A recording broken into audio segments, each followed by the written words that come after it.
Il faut que tu prophétises encore sur un grand nombre de peuples et de nations et de langues et de rois.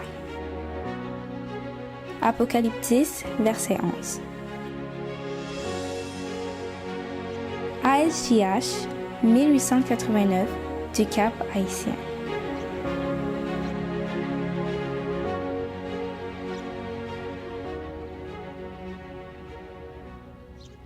Voici un sujet intéressant. Sujet qui divise en deux parties le christianisme. Il s'agit de la doctrine de la Trinité. La question que nous posons est la suivante. La Trinité est-elle biblique? Le texte de base que nous utilisons se trouve dans l'Épître aux Colossiens. Nous allons nous rendre au chapitre 2 et au verset 8. 2 Colossiens 2 verset 8. Prenez garde, que personne ne fasse de vous sa proie par la philosophie et par une vaine tromperie, s'appuyant sur la tradition des hommes, sur les rudiments du monde et non sur Christ. Généralement, lorsqu'on aborde cette discussion avec quelqu'un, c'est l'expression « le Saint-Esprit » qui rentre en jeu. Et fréquemment, les trinitaires et les trithéistes disent aux non-trinitaires qu'ils ne croient pas au Saint-Esprit. Il n'y a aucun doute que ces trois groupes croient dans le Saint-Esprit, mais ils ont chacun une compréhension différente. Commençons avec notre sujet. Nous allons être brefs et précis. Dès le départ, nous vous affirmons que la Trinité est une fausseté doctrinale. Fausseté que les organisations religieuses chrétiennes croient aveuglément et enseignent à leurs membres. Il est essentiel de savoir que cette expression n'est même pas biblique. Qu'elle ne se trouve dans aucune page dans la Bible. La plupart des chrétiens appartenant à ces organisations religieuses pensent que le mot Trinité signifie Père, Fils, Saint-Esprit. Si c'était le cas, tous les chrétiens dans le monde seraient trinitaires, parce que tous les chrétiens croient dans le Père, le Fils et le Saint-Esprit, qui sont des termes bibliques. Ça serait vraiment bizarre qu'un chrétien n'oserait pas croire dans l'existence du Saint-Esprit, tout en sachant que c'est Jésus-Christ lui-même le Fils de Dieu qui le mentionne à plusieurs endroits dans la Bible. Prenons par exemple le texte très connu que les trinitaires et les trithéistes utilisent pour asseoir leur enseignement. Le texte dont il s'agit se trouve dans le livre de Matthieu. Nous allons nous rendre dans le dernier chapitre pour lire le verset 19. Matthieu 28, verset 19. Jésus dit à ses disciples, « Allez, faites de toutes les nations des disciples, les baptisant au nom du Père, du Fils et du Saint-Esprit. » Posons-nous ces questions. Qu'est-ce que la Trinité? Quelle est sa racine? Qu'est-ce qui fait en sorte que certains chrétiens affirment qu'elle est une fausseté doctrinale qui mérite d'être rejetée? Chers amis, il faut savoir que cet enseignement a été inventé par l'Église catholique romaine en l'an 325 après Jésus-Christ. Et c'était lors du concile de Nicée, sous l'empereur Constantin Ier. C'est l'empereur en personne qui était l'instigateur de ce concile qui était composé de 318 évêques, sans compter un groupe innombrable de diacres, de prêtres, d'acolytes et d'autres assistants. Leur présence était pour déterminer la manière que les chrétiens devraient comprendre la divinité. Enseignement, qui est clairement défini dans la Bible depuis l'existence des mondes. Oui mes amis, la divinité est bien définie dans les Saintes Écritures. Nul besoin d'être un théologien pour la comprendre. Voici comment ce concile a défini la manière que les chrétiens doivent comprendre la divinité. Dès le début du sujet, nous vous avons affirmé qu'il s'agissait d'une fausseté doctrinale. Le moment est venu pour vous de faire le constat. Les évêques avaient ainsi conclu de la doctrine de la Trinité. Il y a un seul Dieu, Père, Fils et Saint-Esprit, unité de trois personnes coéternelles. C'est en ce sens que les pasteurs du monde évangélique ont l'habitude de dire que 1 plus 1 égale à 1. De la même façon que cette mathématique est insensée, la divinité du concile de Nicée est absurde et stupide. Leur conception de la divinité n'a rien à voir avec les Saintes Écritures. C'est pour cette raison qu'ils qualifient la Trinité de mystère, c'est-à-dire qu'elle dépasse la raison humaine. Dans un livre de l'Église catholique qui a pour titre « Handbook for Today », voici ce qui est mentionné de la Trinité. Le mystère de la Trinité est la doctrine centrale de la foi catholique, sur laquelle se fondent toutes les autres doctrines de l'Église.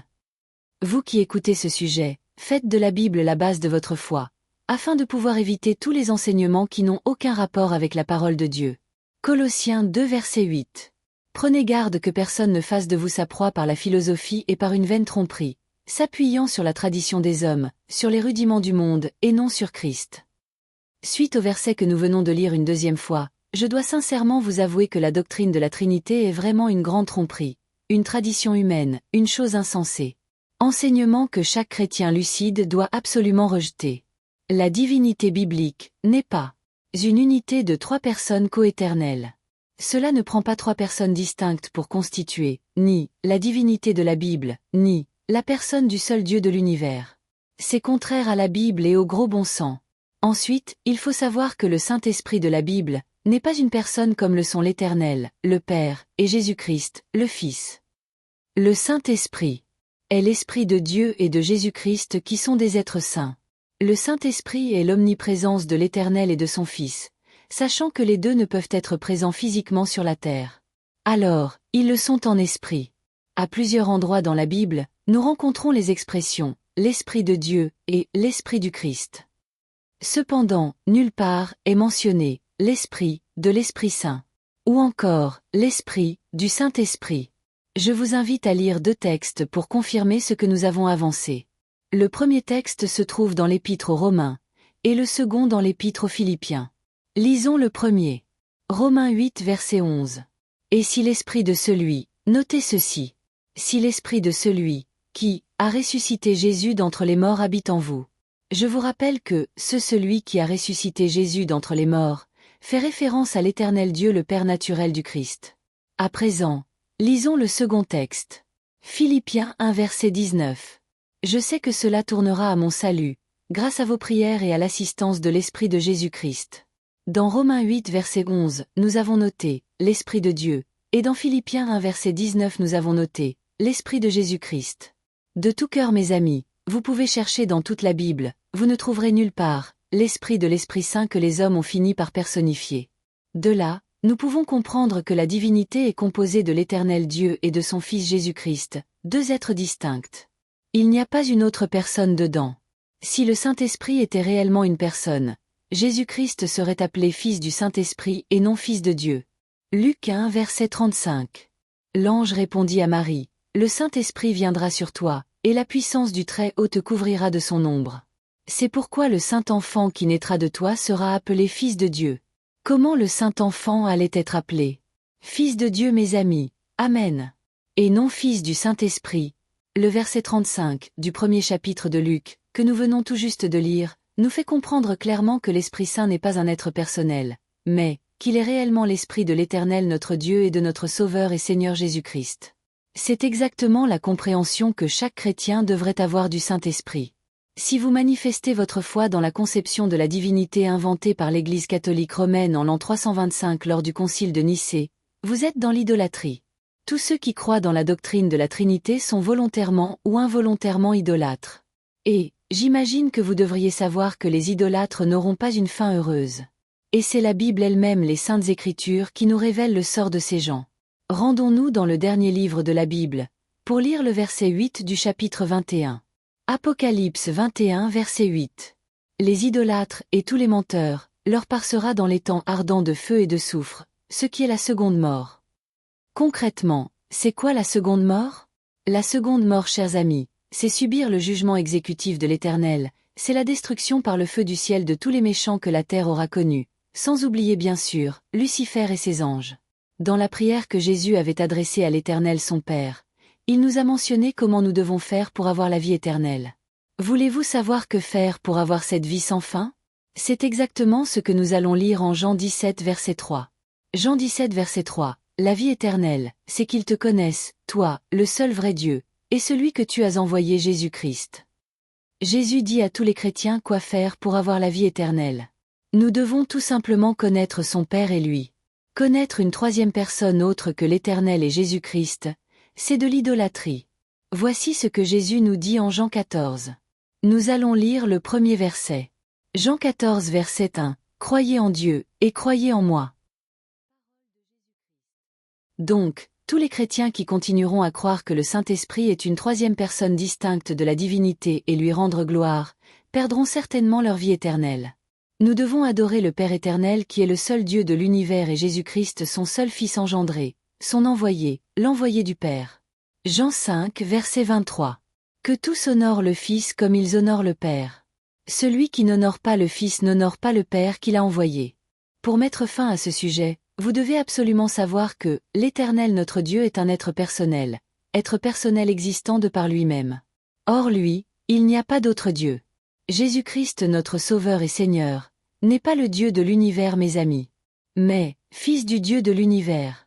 Il l'a déclaré lui-même aux dirigeants juifs qui ne voulaient pas l'accepter. Jean 10 verset 36. Celui que le Père a sanctifié et envoyé dans le monde, vous lui dites, tu blasphèmes? Et cela parce que j'ai dit, je suis le Fils de Dieu. Jésus a affirmé de façon claire aux Juifs de son époque, qu'il est le Fils de Dieu, son Fils engendré. Chers amis, ne faites pas comme les Juifs qui n'avaient pas pris au sérieux les paroles de Jésus. Restons sur ce que Jésus a enseigné de lui-même. Il ne nous raconte pas des mensonges. Il n'y a pas de doute qu'il soit réellement le Fils du seul Dieu de l'univers, et non, le Dieu de l'univers. Ésaïe 45 versets 5 et 6. Lisons ce que dit l'Éternel, l'unique Dieu de tout l'univers. Je suis l'Éternel, et il n'y en a point d'autre, hors moi il n'y a point de Dieu. C'est afin que l'on sache, du soleil levant au soleil couchant, que, hors moi, il n'y a point de Dieu. Je suis l'Éternel, et il n'y en a point d'autre. Donc, il n'y a pas trois dieux, ni un Dieu en trois personnes. Les expressions Dieu le Saint-Esprit et Dieu le Fils, qui sont très utilisées par les chrétiens, ne sont pas non plus des termes bibliques. Donc, nous devons les éliminer définitivement de notre tête. C'était un réel plaisir pour nous de voir avec vous ce sujet touchant le dogme de la Trinité. Fausseté doctrinale que le monde chrétien accepte aveuglement. Nous espérons que vous avez aimé et que vous avez beaucoup appris avec nous. Rappelez-vous du texte central de notre sujet qui est Colossiens 2 verset 8. Prenez garde que personne ne fasse de vous sa proie par la philosophie et par une vaine tromperie, s'appuyant sur la tradition des hommes, sur les rudiments du monde et non sur Christ. Un dernier conseil. Ne suivez pas la majorité dans la foi chrétienne. La majorité est toujours dans l'erreur. Si vous êtes touché par ces précieuses vérités, nous vous conseillons à faire le partage aux gens de votre contact et surtout de vous abonner et d'activer la cloche pour ne pas manquer nos prochaines présentations. Au nom de notre Sauveur et Seigneur Jésus-Christ, recevez la paix de l'Éternel notre Dieu qui est le seul Dieu de l'univers.